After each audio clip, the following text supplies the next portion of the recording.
வணக்கம் நண்பர்களே. இன்று நீங்கள் காணவிருக்கக்கூடிய மிக முக்கிய செய்தியாக இன்றைய தமிழகத்தை உலுக்கியுள்ள துயரமான சம்பவம் குறித்தான விரிவான தகவல்களுடன் உங்களை சந்திக்கின்றேன். தமிழக வெற்றிக் கழகம் டிவிகே தலைவர் நடிகர் விஜயின் கரூர் பொதுக்கூட்டத்தில் ஏற்பட்ட கொடூரமான கூட்ட நெரிசலில் 40 பேர் பரிதாபமாக உயிரிழந்துள்ளனர். இந்த சம்பவம் குறித்து முழுமையாக செய்தியை தற்பொழுது பார்க்கலாம். நீங்கள் நமது வலையொலிக்கு வருவது புதியதென்றால் நம்ம சேனலை மறக்காமல் சப்ஸ்கிரைப் செய்து வைத்துக் கொள்ளுங்கள். இந்த சம்பவத்தின் விவரங்கள் மற்றும் உயிரிழப்பு எண்ணிக்கை என்ன என்பது குறித்து பார்ப்போம். கரூர் மாவட்டம் வெள்ளியணை பகுதியில் நேற்று செப்டம்பர் 27 மாலை நடைபெற்ற தமிழக வெற்றிக் கழகத்தின் தேர்தல் பிரச்சாரம் பொதுக்கூட்டத்தில் எதிர்பாராத விதமாக இந்த கோர விபத்து நிகழ்ந்துள்ளது. திட்டமிட்ட நேரத்தை விட மிகவும் தாமதமாக விஜய் மேடைக்கு வந்த நிலையில் லட்சக்கணக்கான ரசிகர்கள் மற்றும் பொதுமக்கள் திரண்டிருந்தனர். கூட்ட நெரிசலை கட்டுப்படுத்த முடியாமல் நிலைமை கைமீறி சென்றபோது திடீரென கூட்டத்தில் ஏற்பட்ட சில அசாதாரணமான நிகழ்வுகள் மக்கள் ஒருவரையொருவர் முண்டியடித்து கொண்டு ஓட துவங்கியிருக்கின்றார்கள். நேரில் கண்ட சாட்சியங்களின்படி விஜயின் உரையில் தொடங்கி சில நிமிடங்களில் மின் விளக்குகள் அணைந்தன. இதனால் ஏற்பட்ட குழப்பத்தில் காணாமல் போன குழந்தையை தேடி ஒரு தாய் அலறிய சத்தம் பீதியை கிளப்பியது. ஒரு சாரார் முன்னேற முயன்றபோது இறுக்கமான மக்கள் கூட்டம் சுழன்றடித்து நெரிசலில் சிக்கியது. இதன் பின்னர் 2 சக்கர வாகனங்கள் மற்றும் தடுப்புகளுக்கு அடியில் பலர் மாற்றிக்கொண்டார்கள். இதில் ஆண்கள், பெண்கள் மற்றும் 10க்கு மேற்பட்ட குழந்தைகள் உட்பட 40 பேர் சம்பவ இடத்திலேயே மற்றும் மருத்துவமனைக்கு கொண்டு செல்லும் வழியிலும் பரிதாபமாக உயிரிழந்திருக்கின்றார்கள். 80க்கு மேற்பட்டோர் பலத்த காயங்களுடன் கரூர் மற்றும் திருச்சியில் உள்ள மருத்துவமனைகளில் சிகிச்சை பெற்றும் வருகின்றார்கள். அவர்களில் சிலரின் நிலை கவலைக்கிடமாக இருப்பதால் உயிரிழப்பு எண்ணிக்கை இன்னும் அதிகரிக்கலாம் என அஞ்சப்படுகின்றது. விஜயின் எதிர்வினையும் நிவாரண அறிவிப்புகளும் என்னென்ன என்பது குறித்து இப்பொழுது பார்க்கலாம். இந்த சம்பவம் குறித்து அறிந்ததும் நடிகர் விஜய் தன் உரையை உடனடியாக நிறுத்திவிட்டு அமைதி காக்கும்படி மக்களை கேட்டுக்கொண்டார். பின்னர் இந்த சம்பவம் குறித்து அவர் ஆழ்ந்த வருத்தத்தையும் தெரிவித்திருந்தது குறிப்பிடத்தக்கது.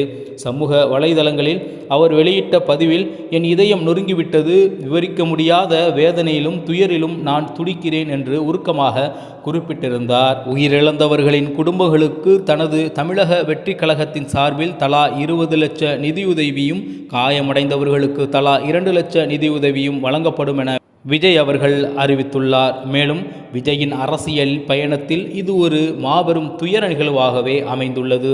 அரசு நடவடிக்கைகள் மற்றும் அரசியல் தலைவர்கள் இரங்கல் செய்தி குறித்து தற்பொழுது பார்ப்போம்.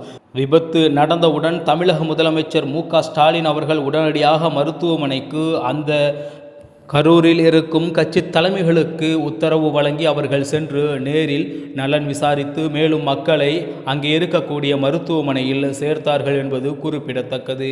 மேலும் உயிரிழந்தவர்கள் குடும்பங்களுக்கு அரசின் சார்பில் தலா 10 லட்சம் மற்றும் காயமடைந்தவர்களுக்கு தலா 1 லட்சம் நிவாரணம் என்று வழங்கப்படும் என்று அறிவித்திருக்கின்றார்.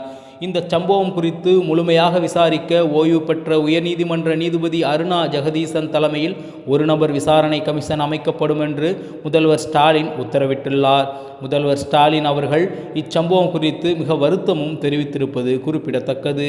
இச்சம்பவம் குறித்து எதிர்க்கட்சிகள் கடும் கண்டனம் தெரிவித்துள்ளார்கள்.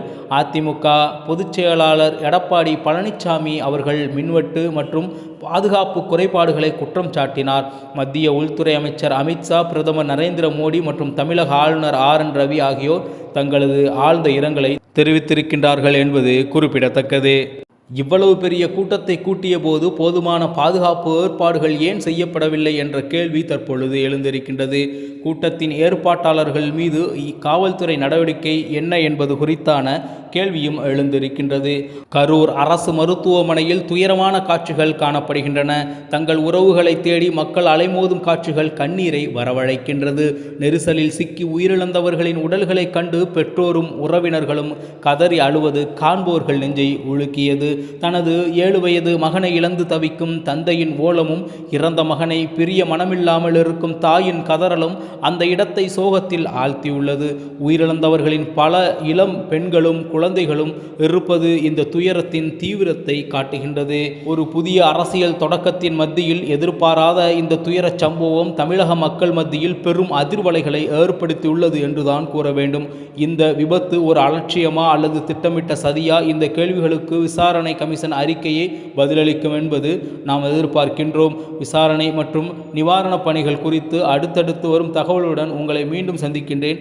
இதுபோன்று மிக முக்கிய தகவல்களுக்கு நீங்கள் தொடர்ச்சியாக தமிழா செய்திகள் சேனலை சப்ஸ்கிரைப் செய்து வைத்துக் கொள்ளுங்கள். பெல் பட்டனை அழுத்துங்கள். மீண்டும் நல்லதொரு காணொலியில் உங்களை சந்திக்கின்றேன். அதுவரை உங்களிடமிருந்து விடைபெறுவது உங்கள் தமிழா செய்திகள். நன்றி, வணக்கம்.